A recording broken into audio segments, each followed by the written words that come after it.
भाई की शर्ट को पकड़कर इस वक्त बहन बैठी हुई है, इंतज़ार कर रही है। चारों कोई घूमने जाएंगे मम्मी, मैं घूम के आऊँगा फिर आप चारों को लेके जाऊँगा।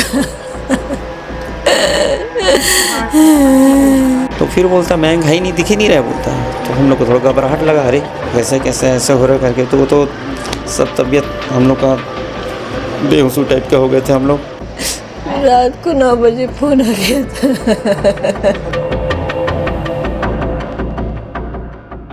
सुबह सुबह एक खबर सामने आई जिसके बाद में एक परिवार है जिसके घर पर मौतम पसरा हुआ है। खबर ये सामने आई कि उत्तराखंड के रुद्रप्रयाग में एक सड़क हादसा हुआ, लैंडस्लाइड हुई, जिसमें से एक बड़ा पत्थर गिरा और पत्थर एक कार पर आकर गिरा और उसमें जो लोग सवार थे वो दुर्ग के रहवासी थे। जिसके बाद में हम एक घर पर पहुंचे हुए हैं जिसमें से व्यक्ति शैलेंद्र उर्फ मयंक की मौके पर मौत हो गई। अब उस घर में हम उन परिजनों से बातचीत करेंगे और जानेंगे कि उनकी कब मयंक से आखिरी बार कब बातचीत हुई, कैसी बातचीत हुई, अब मयंक कब वापस आने वाले थे, कब गए थे। आइए बात करते हैं। आंटी कैसे हो? कब बात हुई दीदी आपके बेटे से आपको? परसों। कब निकले दीदी? संडे को निकले थे। कब आने वाले थे? अभी कंफर्म नहीं था, 15-20 दिन बाद आएंगे, 20 दिन बाद आएंगे बोले थे। आपकी बात हुई थी तो क्या आपके बेटे ने बोला था, कैसी बात हुई थी दीदी? कहाँ वहाँ पर हूँ एक जगह में बोला, बोली गंगा जल लाना बेटा। कितने जगह से लाऊंगा मम्मी, एक जगह से लेके आऊँगा लास्ट में। ऐसे करके मैं काम पे जाती हूँ, वहाँ से बात की थी मैं। तो ठीक है मम्मी, बहन के फ़ोन में लगाऊंगी, रात को लगाऊंगा करके बोला था। फिर कल फ़ोन नहीं उठा, इसके पापा लगाए थे 4:30 बजे, बिजी बता रहे थे। फिर लगाया, वो बोला कि मैं सुबह तक नहीं तो रात तक पहुंच जाऊंगी वहाँ दर्शन करने। रात को 9 बजे फ़ोन आ गया था।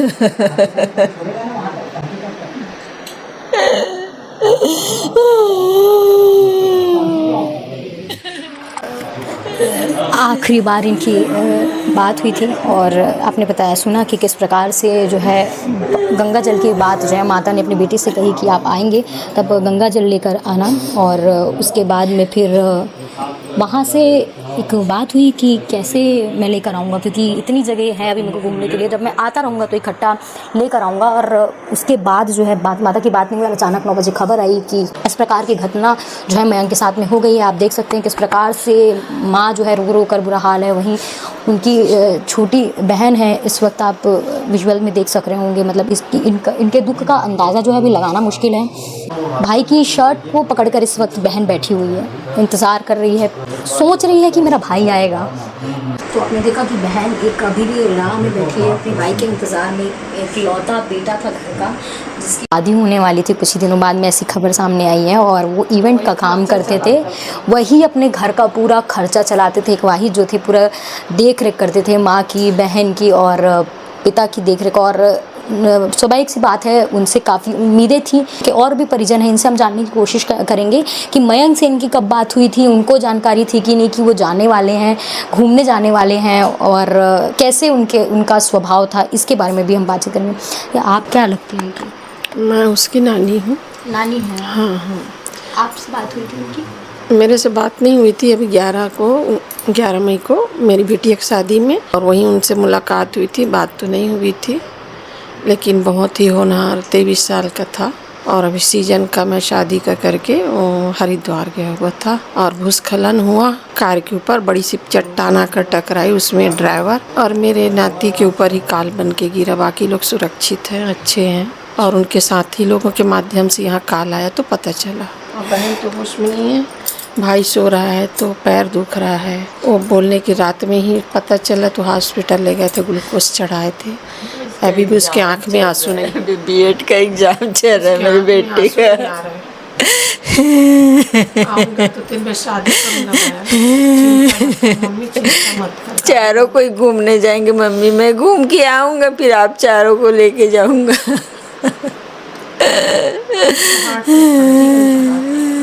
मालिक से इससे ज़्यादा हम जो है अभी उनके माता से बात नहीं कर सकते, बट स्थिति आप देख सकती हैं। एक बहन है जो अभी तक सदमे में, अभी तक रोई नहीं है। उसके बाद उन्हें अस्पताल भी ले जाया गया था। एक स्थिति में नहीं है कि अब उससे ज़्यादा वो बातचीत कर पाएँ।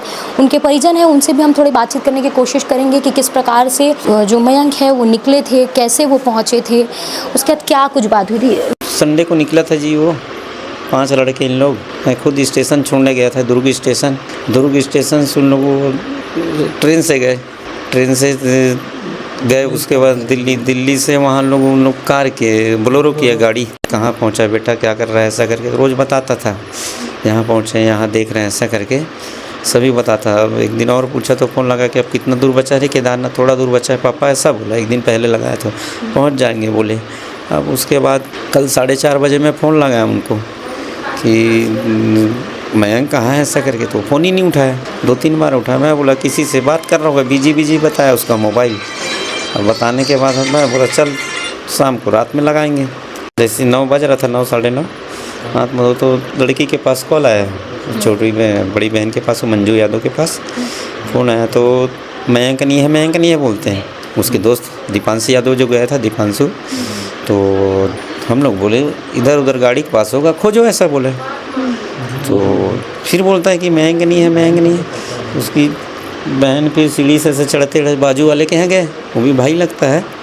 तो देखो तो भैया ऐसा बात है करके हम भी रोते चिल्लाते गए।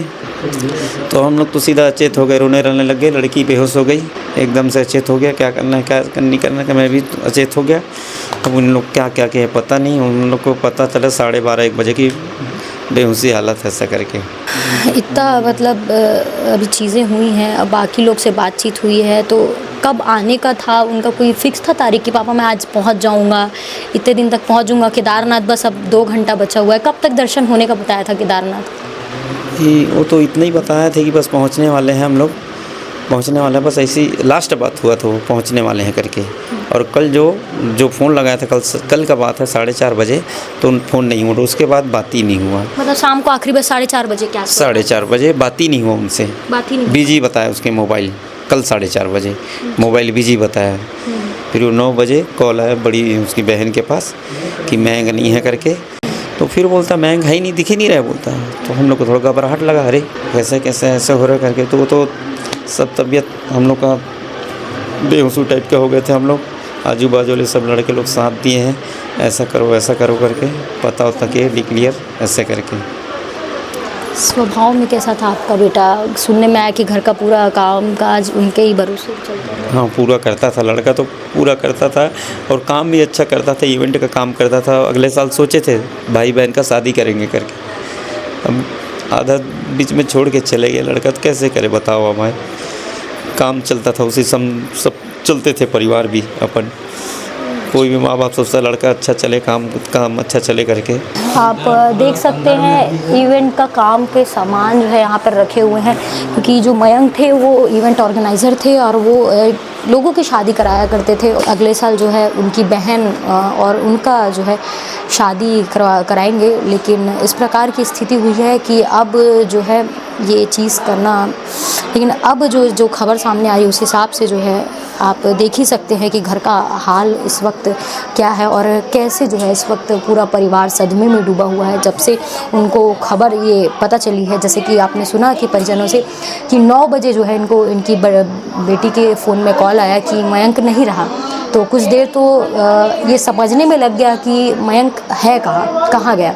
जिसके बाद में कुछ देर बाद में पुष्टि हुई कि इनके जो मयंक है अब इस दुनिया में नहीं है। और उसके बाद से ही जो है बहन की स्थिति आपने देखा कि उसका होश जो है नहीं है और कुछ कह नहीं रही है, केवल एक इंतज़ार कर रही है, सदमे में है। पिता की हालत भी सुनी, पिता ने क्या कुछ कहा वो आपने सुना, माता का क्या कहना है आपने सुना। फिलहाल जो है पूरा परिवार अभी सदमे में डूबा हुआ है।